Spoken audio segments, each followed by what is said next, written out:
तो नमस्कार, स्वागत है आपका आपके अपने चैनल पर। सेल बायोलॉजी की अगले वीडियो क्रम में अपन लेते हैं गुणसूत्र में म्यूटेशन, क्रोमोसोमल एबेरेशंस। क्रोमोसोम का संरचना का, कार्य का, साइज और बाकी जो चीज़ें हैं क्रोमोसोम की वो अपन पहले वीडियो में देख चुके हैं। अभी एक बहुत सरल टॉपिक, लेकिन जहाँ से अक्सर क्वेश्चन पूछ लिया जाता है, वो लेते हैं अपन क्रोमोसोमल एबेरेशंस। कुछ पड़ोस में और घर परिवार में कुछ शादियों की वजह से थोड़े वीडियो डिले हो गए, इसको कंटिन्यू करेंगे। अब देखें, क्रोमोसोमल एबेरेशन सामान्यतः देखा जाता है कि जो ऑर्गेनिज्म है उसके जो क्रोमोसोम है उनके जो गुणसूत्र है, उन गुणसूत्रों के अंदर कई बार संरचनात्मक रूप से या उनकी संख्या में कोई परिवर्तन आ जाता है। अगर गुणसूत्रों की संख्या में कोई परिवर्तन आया जिससे जीन की स्थिति बदल गई हो, जीन का अनुक्रम बदल गया हो, जीन की संख्या बदल गई हो, तो उसी को अपन कहते हैं क्रोमोसोमल में असामान्यताएं हो गई, एबेरेशंस आ गए, म्यूटेशंस आ गए, उत्परिवर्तन आ गए। अब देखो, मुख्यतः उत्परिवर्तन है वो दो प्रकार के हो सकते हैं, गुणसूत्रों में संरचनात्मक परिवर्तन और गुणसूत्रों में संख्यात्मक परिवर्तन। संरचना में संख्या वही रहती है, संरचना बदल जाती है, जबकि संख्या के अंदर गुणसूत्रों की संख्या में भी परिवर्तन आ जाता है। सबसे पहले लेते हैं कि गुणसूत्रों के अंदर संरचनात्मक परिवर्तन क्या क्या हो सकते हैं। मुख्यतः संरचनात्मक परिवर्तन को चार भागों में बांटा गया है। पहला, नाम से पता चलता जाएगा, देखो आपको, पहला है डिलीशन। यह ऐसा कह सकते हैं विलोपन, मतलब गुणसूत्रों की संरचना वही है पर गुणसूत्रों के अंदर पाए जाने वाले जीन का विलोपन हो जाना, डिलीट हो जाना। जैसे सामान्यतः आप देखिए, ये क्रोमोसोम है, इसके अंदर ये जीन है A, B, C, D, E, F और जी। ये बीच में क्या है? गुणसूत्र बिंदु है, सेंट्रोमियर। ठीक है, मान लो यहां से कोई परिवर्तन हुआ और आगे दोबारा जो गुणसूत्र बन गया उसकी संरचना कुछ इस प्रकार की रह गई, मतलब विलोपन हो गया कौन से का? सी और डी का। और सी और डी क्या है? A, B, C, D, E, F, जी क्या है? ये सारे जीन हैं।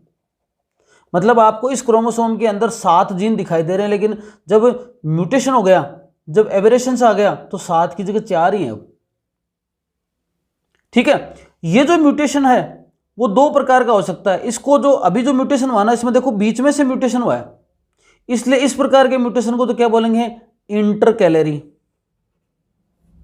और अगर समझो कि इसमें जी गायब हो जाता है, लास्ट का है मान लो ये, तो उसको क्या बोल सकते हैं? उसको बोलेंगे टर्मिनल या शीर्षस्थ। टर्मिनल डिलीशन और इंटरकैलरी डिलीशन। ऐसा अक्सर देखा जाता है कि जो 5वां क्रोमोसोम है ना, 5th क्रोमोसोम है, 5 नंबर का जो क्रोमोसोम है मानव के अंदर, उस 5 नंबर वाले क्रोमोसोम की एक भुजा है ना, एक भुजा छोटी हो जाती है कुछ जीन के हटने से, डिलीट होने से एक भुजा छोटी हो जाती है, इसलिए जो सिंड्रोम बनता है उसको बोलते हैं क्राई-डू-चैट सिंड्रोम, या बोल सकते हैं कैटक्राई। मतलब इस कंडीशन के अंदर जिस बच्चे में ये दिक्कत होती है, वो बच्चा जब रोता है तो उसमें बिल्ली की सी आवाज आती है, म्याऊं म्याऊं की सी आवाज निकलती है जब वो बच्चा रोता है, उसको बोलते हैं क्राई-डू-चैट या कैटक्राई सिंड्रोम। होता कब है? 5वें क्रोमोसोम के अंदर विलोपन हो गया एक छोटी सी भुजा का। ठीक है, तो पहला प्रकार क्या है? डिलीशन। इसी के अंदर दूसरा प्रकार देखो, डुप्लीकेशन। डुप्लीकेशन नाम से पता चल रहा है द्विगुणन हो गया। जीन, कुछ जीन हैं उनकी संख्या बढ़ गई।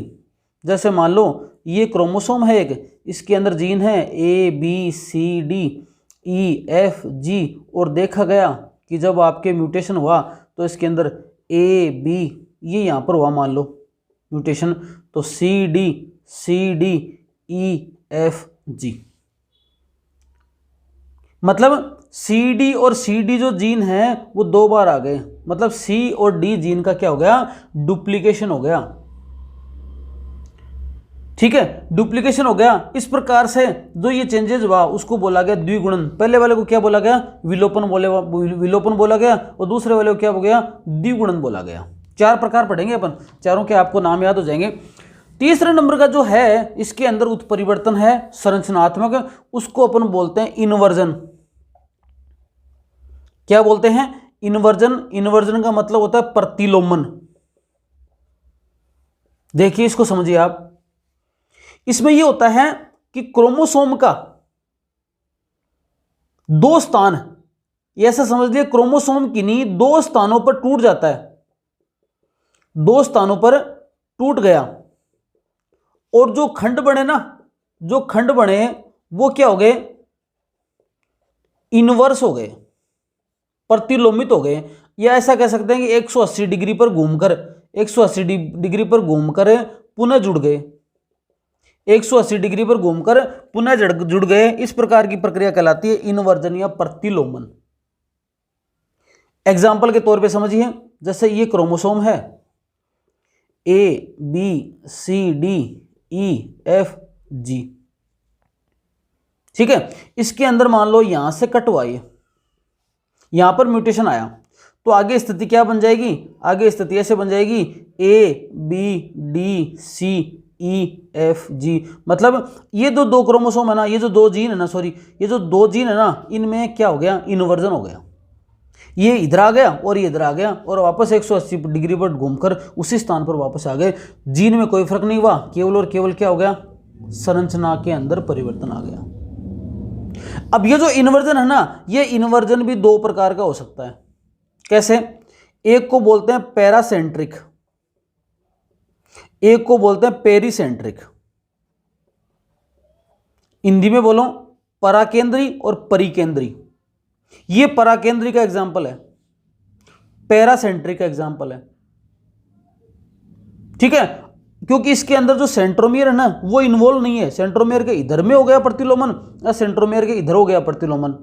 अगर ये कंडीशन ऐसे होती, ये कंडीशन कुछ इस प्रकार से होती, ए बी और सी और ई और फिर इधर आ गया डी एफ जी, मतलब एक तो सेंट्रोमियर के इधर था वो तो इधर आ गया, और जो सेंट्रोमियर के इधर था वो इधर आ गया। इस प्रकार सेंट्रोमियर भी इन्वॉल्व है बीच के अंदर। इस प्रकार का जो कहलाता है इन्वर्जन, उसको बोलते हैं पेरीसेंट्रिक। तो इन्वर्जन के 2 प्रकार हैं, क्या? एक तो पैरासेंट्रिक और क्या हो गया? पेरीसेंट्रिक। यह कंडीशन ज्यादातर कब देखने को मिलती है? जब आपके क्रॉसिंग ओवर होता है, जीन विनिमय होता है ना, तो ऐसी कंडीशन देखने को मिलती है। और इसके कारण से ही ज्यादातर क्या होता है? नई स्पीसीज उत्पन्न होती है। न्यू स्पीसीज का ओरिजिन है ना, न्यू स्पीसीज के ओरिजिन के लिए एक तरीके से इन्वर्जन एक बढ़िया साधन होता है। 4 नंबर पर है ट्रांसलोकेशन। लोकेशन मतलब स्थान चेंज हो गया, ट्रांसलोकेशन का मतलब होता है स्थानांतरण। स्थानांतरण हो गया, ट्रांसफर हो गया इनका। जैसे अगर ऐसा कह सकते हैं कि एक गुणसूत्र के कोई भाग, जैसे कह सकते हैं कि एक गुणसूत्र का कोई भी भाग किसी अन्य गुणसूत्र के साथ जुड़ जाए, अन्य गुणसूत्र के साथ जुड़ जाए। जैसे कह सकते हैं कि ये कह रहा हूं मैं कि 8 नंबर क्रोमोसोम है, और मैं कह रहा हूं ये 14 नंबर क्रोमोसोम है, इसका ये भाग इसके साथ जुड़ जाए, तो ऐसी कंडीशन के अंदर ऐसा कह सकते हैं ये 8 का भाग है, ये 14 का भाग है, और ये 8 वाले का भाग है, और ये 14 वाले का भाग है। इस प्रकार का है ट्रांसलोकेशन, लोकेशन ही बदल गई, ठीक है। अगर ये कंडीशन कुछ इस प्रकार की होती है कि केवल एक गुणसूत्र है ना, एक गुणसूत्र का खंड ही, एक गुणसूत्र का खंड ही जाकर जुड़ जाता है, केवल एक गुणसूत्र का खंड ही है ना दूसरे के साथ जाकर जुड़ जाए, इस प्रकार की कंडीशन को तो कहते हैं यूनिलेटरल ट्रांसलोकेशन, एक पार्श्विक। और 2 गुणसूत्रों के अंदर आदान प्रदान, जो अभी मैंने बताया ये वाला, अगर ऐसी कंडीशन होती कि इसका जो भाग है ना ये वाला ऐसे जुड़ जाता, ये वाला भाग आ जाता, यहां से हट जाता ये, इसको तो क्या बोल देते हैं? Uni translocation. और अगर ये वाली कंडीशन है जब 2 गुणसूत्रों के खंड, ऐसा कह सकते हैं कि 2 गुणसूत्रों के खंड गुणसूत्रों के खंड आपस में आदान प्रदान हो जाते हैं, ठीक है, उसको क्या कह सकते हैं, बाइलेटरल ट्रांसलोकेशन कहते हैं। इस बाइलेटरल ट्रांसलोकेशन का दूसरा नाम एक और है, रेसिप्रोकल। क्या बोल सकते हैं, रेसिप्रोकल ट्रांसलोकेशन। रेसिप्रोकल ट्रांसलोकेशन ही है ये कि 8वां है उसकी एक भुजा 14वें पे चली गई और 14वें की एक भुजा है वो 8वें नंबर पे आ गई, ठीक है। इस प्रकार की संरचना भी कहां पर, जब पैकेटीन अवस्था होती है ना, पैकाइटीन अवस्था होती है आपके अर्धसूत्री विभाजन के अंदर, उस पैकाइटीन अवस्था के अंदर भी इस प्रकार की क्रॉसिंग ओवर बनते हैं। पैकाइटीन अवस्था में इस प्रकार की क्रॉसिंग ओवर का फॉर्मेशन होता है, जीन का विनिमय होता है, ठीक है। लेकिन ऐसे जो जीव बनते हैं ना, ऐसे जीव बनते हैं वो बंदे होते हैं, वो स्टेराइल होते हैं, वो आगे अपनी संतति को नहीं चला सकते। ऐसे जीव होते हैं नॉन वाइबल होते हैं, वो अपनी पीढ़ी को आगे नहीं चला सकते। तो अभी तक आपने संरचनात्मक रूप से जो परिवर्तन देखा वो कुल 4 प्रकार का हो सकता है। विलोपन है, उसके बाद में डुप्लीकेशन है, इन्वर्जन है और ट्रांसलोकेशन है। उसके बाद में अगर परिवर्तन अपन देखें किसमें, कि संख्या में परिवर्तन है, संख्यात्मक परिवर्तन ही हो गया, गुणसूत्रों की संख्या ही बदल गई। संख्यात्मक परिवर्तन को अपन 2 भागों में डिवाइड कर सकते हैं। एक को बोलते हैं सुगुणिता, इंग्लिश में याद रखना, ये छोटे मोटे शब्द हिंदी का छोड़ देना। एक को बोलते हैं यूप्लॉइडी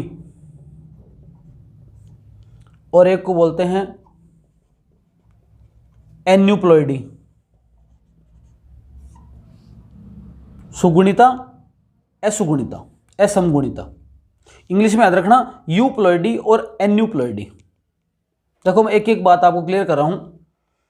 देखो अगर किसी क्रोमोसोम है ना, कोई क्रोमोसोम, उसमें जो प्राइमरी क्रोमोसोम है, जो प्रारंभिक गुणसूत्र हैं, उन गुणसूत्रों का जो पर्टिकुलर सेट है ना, एक सेट, उसको बोला जाता है मोनोप्लॉइडी। मोनोप्लॉइडी, एक गुणसूत्र के सेट को, जैसे अपने है ना 46 गुणसूत्र हैं तो 23 गुणसूत्र का सेट है ना, वो मोनोप्लॉइडी है, ठीक है। अगर ये 2 से ज्यादा सेट बन जाते हैं ना, ये जो सेट हैं वो 2 से ज्यादा बन जाते हैं, 2 तो बनते ही बनते हैं, ठीक है, 2 से ज्यादा सेट बन जाते हैं तो इसे क्या कहते हैं, इसे कहते हैं सुगुणिता, क्योंकि 2 गुणा तो होना ही है। 23 जोड़ी का सेट है, ये 2 गुणा होकर 46 गुणसूत्र तो बनने ही बनने हैं। पर मान लो 23 3 बन गए, ये 23 के 3 जोड़े हो गए, 23 के 3 सेट बन गए, तो इसका मतलब कितने हो गए, ये 69 हो गए। या मान लो 4 सेट हो गए, उसको क्या बोला गया, सुगुणिता, या कह सकते हैं यूप्लॉइडी, ठीक है। पहले बात तो ये समझ लेना। अब ये जो यूप्लॉइडी है ना, वो आगे जाकर कितने क्रोमोसोम बनते हैं उसके अनुसार अलग अलग प्रकार की हो सकती है। एग्जाम्पल के तौर पे आपको समझाएं, जैसे मान लो जो गेहूं है ना, गेहूं के अंदर जो प्राइमरी गुणसूत्र की संख्या है 7, ऐसा कह सकते हैं एन या एक्स बराबर कितने होते हैं, यहां पर 7 होते हैं। परंतु अपन जो गेहूं खाते हैं वो अक्सर वो षटगुणित है। षटगुणित मतलब जो हेक्सामर कंडीशन में है, वो हेक्सामर है। हेक्सामर का मतलब कि यहां पर 42 गुणसूत्र वाला अपन खाते हैं, अपन जो गेहूं खाते हैं उसमें 42 गुणसूत्र हैं। इसका मतलब 7 के कितने हैं, 6 सेट हैं यहां पर। तो ये क्या हो गई, यूप्लॉइडी हो गई। 7 के 3 सेट होते तो भी यूप्लॉइडी, 4 सेट होते तो भी यूप्लॉइडी, 5 होते, 6 होते, कितने भी सेट होते हैं उसके अनुसार ऊपर क्या बोल सकते हैं, इसको यूप्लॉइडी बोल सकते हैं। अब ये जो यूप्लॉइडी है, उस यूप्लॉइडी के 2 प्रकार हैं। यूप्लॉइडी के 2 प्रकार हैं। एक तो नाम है ओटो पॉलीप्लॉइडी, एक होता है क्या, एलो पॉलीप्लॉइडी। ओटो स्व बहुगुणिता और पर बहुगुणिता, हिंदी में लिखो तो पर बहुगुणिता, इसको बोलते हैं स्व बहुगुणिता, ठीक है। अगर जो कोई पादप है, जो कोई जंतु है, जो कोई जीव है, उसके ही जो प्राइमरी सेट है ना, केवल एक जीव के, उसी के प्राइमरी सेट में कोई गुणन होता है, उसी के प्राइमरी सेट में, उसको बोलते हैं ऑटो पॉलीप्लॉइडी, खुद के अंदर ही हो रहा है। अब वो क्या हो सकते हैं, ट्रिप्लॉइड भी हो सकते हैं, वो आपके टेट्राप्लॉइड भी हो सकते हैं, वो आपके पेंटाप्लॉइड भी हो सकते हैं, वो आपके हेक्साप्लॉइड भी हो सकते हैं। अगर अपन मान लो कि गेहूं है, गेहूं को अपन हेक्साप्लॉइड करना चाहते हैं, तो गेहूं के अंदर जब डिवीजन हो रहा होता है तो अपन क्या कर देते हैं, एक रसायन होता है, रसायन का नाम है कोल्चिसिन, कोल्चिसिन।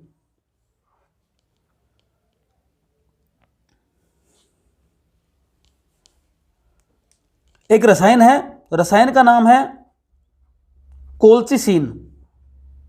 क्या नाम है, कोल्चिसिन। ये कोल्चिसिन अगर दिया जाता है तो ये कोल्चिसिन क्या करता है, समझना बात को। कोल्चिसिन क्या करता है कि जब सेल का डिवीजन होगा, कोशिका का विभाजन होता है, उस कोशिका के विभाजन के समय तर्कु तंतु बनते हैं। जो तर्कु तंतु बनते हैं उनके अंदर क्या कर देता है, ये तर्कु तंतु में विचलन पैदा कर देता है। तो तर्कु तंतु में विचलन पैदा हो गया तो जितने ज्यादा जोड़े होंगे ना, और जितना ज्यादा विचलन होगा उतने ज्यादा जोड़े बनते जाएंगे। ये कौन करता है, ये कोल्चिसिन करता है। और ये कोल्चिसिन है क्या, कोल्चिसिन एक क्या है, एक एल्केलॉइड है। कोल्चिसिन एक एल्केलॉइड है जो किससे प्राप्त होता है, ये प्राप्त होता है कोल्चिकम ओटमनेल नामक क्या है, एक पादप है। कोल्चिकम ओटमनेल नामक एक पादप है। इस पादप के घनकंद से, कोर्म से, इंग्लिश में याद रखो, तो इस पादप के घनकंद से, मतलब कोल्चिकम ओटमनेल नामक पादप है, उसके घनकंद से प्राप्त होने वाला एक एल्केलॉइड जिसका नाम है कोल्चिसिन, अगर ये डिवीजन के समय दिया जाए तो तर्कु तंतुओं में विचलन हो जाएगा, और विचलन होने से गुणसूत्रों के अंदर यूप्लॉइडी आ जाएगी, बहुगुणिता आ जाएगी। इस प्रकार की बहुगुणिता ज्यादातर क्या होती है, ऑटो पॉलीप्लॉइडी होती है, ज्यादातर क्या होती है ये। ठीक है, अगर अपन यूप्लॉइडी चाहते हैं, अपन चाहते हैं गुणसूत्रों के सेट बढ़े, परिवर्तन आए, गुणन हो, परंतु अलग अलग जंतुओं में हो, अलग अलग पादपों में हो, तो ऐसा कह सकते हैं अपन, अगर जातियों के 2 से अधिक गुणसूत्र समुच्चय किसी जीव में पाए जाते हैं, 2 से अधिक गुणसूत्र समुच्चय किसी जीव में पाए जाते हैं, तो ऐसा कह सकते हैं अपन, इसके अंदर क्या हुई है, उसके अंदर हुई है एलो पॉलीप्लॉइडी। एलो पॉलीप्लॉइडी है, उसको आप कैसे समझोगे, देखो एक एग्जाम्पल है इसका मस्त, वो एग्जाम्पल है रेफेनोब्रेसिका। ठीक है जी, रेफेनोब्रेसिका क्या चीज है, एक पहले तो बता दूं आपको, वैज्ञानिक था, वैज्ञानिक का नाम था जीडी कोरपिनचेको। जीडी कोरपिनचेको नामक वैज्ञानिक ने 1927 में क्या किया, 2 प्रजातियां ली, एक किसकी, मूली की, और एक ली गोभी की। जो मूली की प्रजाति ली उसको क्या कहा, रेफेनस सेटाइवम, और जो इसकी ली किसकी, गोभी की, इसका नाम क्या था, ब्रेसिका ओलेरेसिया। ठीक है जी, ब्रेसिका ओलेरेसिया और रेफेनस सेटाइवम, मूली की और गोभी की। अब क्या था कि इसके अंदर जो गुणसूत्रों का सेट था ना 18, यहां पर गुणसूत्रों का सेट है 18, गुणसूत्रों का सेट 18 था, इसने क्या कर दिया, यहां पर मिला दिया, और मिलाने से जो गुणसूत्र टोटल कितने हो गए, 36। इसको क्या बोलेंगे, एलो टेट्राप्लॉइडी, क्योंकि डिप्लॉइड तो पहले भी है, डिप्लॉइड है, डिप्लॉइड और डिप्लॉइड मिलकर क्या हो गए, टेट्राप्लॉइड हो गए, चतुर्गुणित हो गए, पर चतुर्गुणित पाए गए। ठीक है, और ये जो जो जो प्लांट तैयार हुआ ना, इसका नाम क्या रखा, क्योंकि इसमें मूली और गोभी के दोनों के नाम थे, इसलिए इसको रेफेनोब्रेसिका। हालांकि ये जो प्लांट है वो जनिक रूप से बंदे था, ये बंदे था, स्टेराइल था, इससे आगे जाकर और प्लांट डेवलप नहीं हो रहे थे। इसी प्रकार से एक संकरण और करवाया गया, गेहूं प्लस किसको, राई, और इन दोनों के संकरण से जो प्राप्त हुआ ना उसको बोला गया टिट्रेकेल। सबसे पहले परगुणित फसल है जो भारत व अन्य कई देशों में प्रचलित है, टिट्रिकेल गेहूं और राई के संगम से। गेहूं और राई को क्या करवाया गया, एलो पोलिप्लोइडी करवाने से टिट्रिकेल नामक जो वनस्पति तैयार हुई, जो चतुर्बहुगुणित का एग्जाम्पल है। ये किसके एग्जाम्पल बढ़ने अपन, यूप्लोइडी के। तो यूप्लोइडी में दो प्रकार के हैं आपके, ओटोपोलिप्लोइडी और एक क्या है, एलोपोलिप्लोइडी। ठीक है जी। संख्यात्मक में अपन ने एक पार्ट पढ़ लिया यूप्लोइडी। अब अगर दूसरे पार्ट पे आते हैं, उसको बोलते हैं एन्यूप्लोइडी। एन्यूप्लोइडी एकदम सीधी सीधी सरल सरल बात है कि गुणसूत्रों की संख्या में कमी आ जाती है, एक या एक से ज्यादा। यहां तो सेट ही परिवर्तित हो रहा था, यहां सेट नहीं, गुणसूत्रों की संख्या में एक या दो परिवर्तन आ जाता है। इसको दो भागों में बांट दो, क्या बोल दो, हाइपोप्लोइडी और हाइपरप्लोइडी। ठीक है, अधोगुणिता अधिगुणिता। जैसे इसका मतलब गुणसूत्र कम होना, इसका मतलब गुणसूत्र बढ़ना। अब देखो 2n गुणसूत्र हैं, एक कम हो गया, 2n गुणसूत्र हैं, दो कम हो गए, इधर 2n गुणसूत्र हैं, एक बढ़ गया, इधर 2n गुणसूत्र हैं, दो बढ़ गए। ठीक है, इसको क्या बोला गया, मोनोसोमी। एक गुणसूत्र कम होना मतलब 46 गुणसूत्र अपने में तो 45 हो गए मान लो। इधर क्या बोला गया, इधर बोला गया नल्लीसोमी। 46 गुणसूत्र हैं, 44 हो गए। इधर क्या बोला गया, इसको बोलेंगे ट्राइसोमी। 46 गुणसूत्र हैं, 47 हो गए। और इसके अंदर क्या बोलेंगे, टेट्रासोमी। 46 + 2 48। कई कई बार इस प्रकार से बढ़ते हैं, ये एक बढ़ा फिर एक बढ़ा, तो इसको क्या बोल सकते हैं, इसको बोल सकते हैं डबल ट्राइसोमी। और अगर ये कंडीशन यहां भी हो, एक एक गठे, तो उसको बोल सकते हैं डबल मोनोसोमी। ठीक है, इस प्रकार से ये क्या है, ये है एन्यूप्लोइडी, जिसमें गुणसूत्र की संख्या एक या दो या और ज्यादा है, वो घट बढ़ जाती है। हाइपोपोलिप्लोइडी, हाइपोप्लोइडी और हाइपरप्लोइडी, इसको क्या कहा गया, नाम दिया गया। ठीक है, ये अपन ने क्या पढ़ा, गुणसूत्रों के अंदर संरचनात्मक और संख्यात्मक परिवर्तनों को पढ़ा। अब मानव में कुछ कॉमन जो मुख्य मुख्य संरचनात्मक और जो परिवर्तन है, उनको अपन लेते हैं। देखो,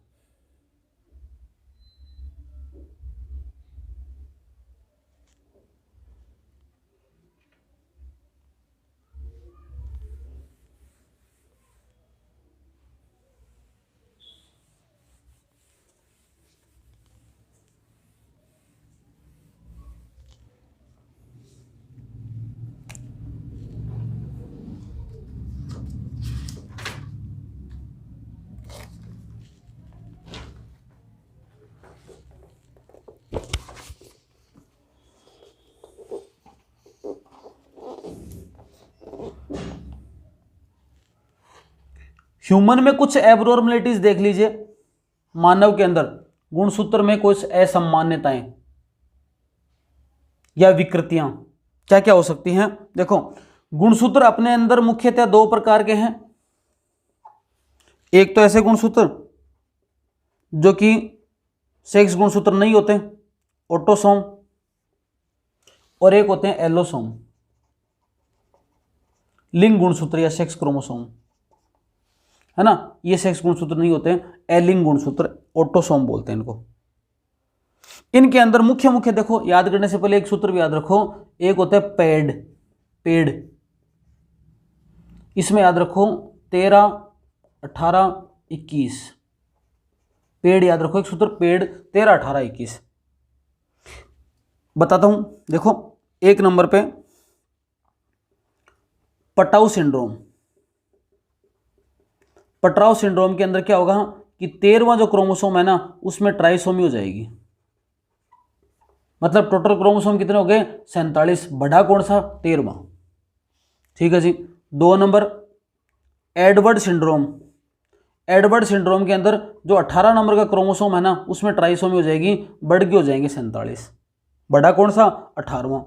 तीसरे नंबर के देखो डाउन सिंड्रोम, 21वां जो क्रोमोसोम है वो बढ़ जाएगा, क्रोमोसोम कितने हो जाएंगे 47। ठीक है, ये जो डाउन सिंड्रोम है उसको आपके लैंगडम डाउन नहीं खोजा था 1866 में, इसलिए इसके अनुसार इसका नाम दे दिया। इसके अंदर क्या होता है, इसका दूसरा नाम भी और है एक, इसको बोलते हैं मंगोलिज्म, मंगोलिज्म सिंड्रोम भी बोला जाता है इसको। एक और सिंड्रोम याद रखना आपको, क्या याद रखना आपको, फिलाडेल्फिया। ठीक है, पेड़ पर ऐसे याद रखना, पेड़ पर फिलाडेल्फिया। फिलाडेल्फिया के अंदर जो 22वां क्रोमोसोम है ना, फिलाडेल्फिया के अंदर जो 22 नंबर का क्रोमोसोम है उसके अंदर कुछ भाग विलोपित हो जाता है। 22वें क्रोमोसोम के अंदर कुछ भाग डिलीट हो जाता है, कुछ भाग डिलीशन वाली कंडीशन में आ जाता है, विलोपन वाली कंडीशन में आ जाता है, जिसके कारण ल्यूकेमिया रोग हो जाता है, ल्यूकेमिया रोग। ये हो गया फिलाडेल्फिया। ये कुछ जो परिवर्तन आया एक इसमें, और वो जो है आपके अभी जो पढ़ा था 5वें नंबर का क्राई डू चेट, 5वें नंबर के क्रोमोसोम पर 5th क्रोमोसोम के अंदर भुजा है ना वो छोटी हो जाती है, कोई विलोपन ही होता है। ये सब कुछ में है आपकी ऑटोसोम के अंदर है, 13 है, 18 है, 21 है, 22 है, 5 है, ये कुछ याद रखने आपको ऑटोसोमल डिसऑर्डर के अंदर। एलोसोम की बात करते हैं, एक एलोसोम के अंदर क्या हो सकता है, तो जैसे एक सिंड्रोम होता है जिसका नाम है Turner syndrome. Turner syndrome, Turner syndrome महिलाओं में होता है, 2X की जगह A गायब हो जाता है और जो नया सिम्टम बन जाता है वो X हो जाता है। मतलब इसके अंदर कैसे होंगे, 44 + X हो तो टोटल संख्या कितनी है, वो तो अपने अंदर होता ही नहीं है, तो टोटल संख्या कितनी होगी 45, मतलब एक क्रोमोसोम कम पड़ गया, टर्न हो गया, तो क्रोमोसोम की संख्या कितनी होगी 45, तो इसको मोनोसोमी भी बोल सकते हैं। तो एलोसोम के अंदर टर्नर सिंड्रोम होता है, महिलाओं में होता है, और ऐसी जो महिलाएं हैं वो बांझ वगैरह तो है ही हैं, और जिसके अंदर मतलब ये सब जो है ना इनके अंदर मंद बुद्धि होगी, गर्दन वगैरह गोल होती है, हथेलियाँ थोड़ी चपटी सी होती हैं, बांझ तो सारे होते ही होते हैं, क्योंकि इस प्रकार के एक्स्ट्रा क्रोमोसोम बैठ गए तो फिर वो अगली पीढ़ी तो चल ही नहीं सकती इनकी। टर्नर सिंड्रोम हो गया। एक होता है Klinefelter syndrome, Klinefelter syndrome, ये भी एक एलोसोम डिजीज है। इसके अंदर क्या है, गुणसूत्रों की संख्या 46 की जगह 47 है, 48 है, 49 है, इस प्रकार से हो जाती है। पुरुषों में ज्यादातर होता है 44 + XXY, ठीक है, 47 हो गए, 44 + XXXY, 44 + XXXY, ठीक है। इस प्रकार से आपके 45 47 है, 48 है, 49 है, ये संख्या बढ़ जाती हैं क्रोमोसोम की, इसको बोलते हैं क्लाइन फिल्टर सिंड्रोम। इस प्रकार का जो रोग है ना इसको ग्नाइकोमेस्टिया भी कहते हैं ऐसे लोगों को। ग्नाइकोमेस्टिया मतलब जो पुरुष होगा लेकिन उसमें इस तरीके से लक्षण, इस तरीके से स्तन वगैरह की आकृति दिखाई देगी, ये क्लाइन फिल्टर सिंड्रोम है। ये तो महिलाओं में, पुरुषों में हुआ, कई बार स्त्रियों में भी हो जाता है। फिर स्त्रियों में क्या होगा, स्त्रियों के अंदर इस प्रकार की स्थिति आ जाएगी कि 44 है प्लस XXX, 47 हो गए, 44 + XXXX, इस प्रकार की जो है वो आपके ट्राइसोमी है, टेट्रासोमी है, देखने को मिलती है स्त्रियों के अंदर भी, ठीक है।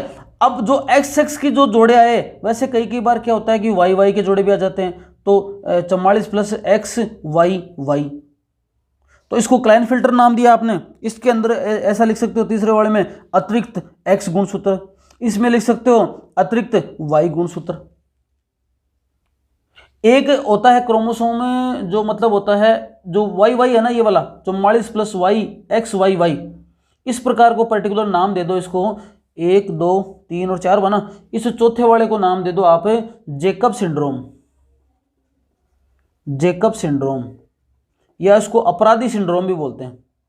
मतलब ये रोग जिस व्यक्ति में है ना, उस व्यक्ति के अंदर इस प्रकार की जो समस्या है ना, उस व्यक्ति के अंदर ज्यादातर आपराधिक लक्षण पाए जाते हैं, एक गुणसूत्र इसके अंदर ज्यादा होता है। ये वाली कंडीशन अपने को अलग अलग गुणसूत्रों के अंदर चेंजेस आने से देखने को मिलती है। ठीक है, आज के लिए इतना काफ़ी है। नेक्स्ट वीडियो में अपन शुरू करेंगे सेल डिवीजन, कोशिका विभाजन। धन्यवाद।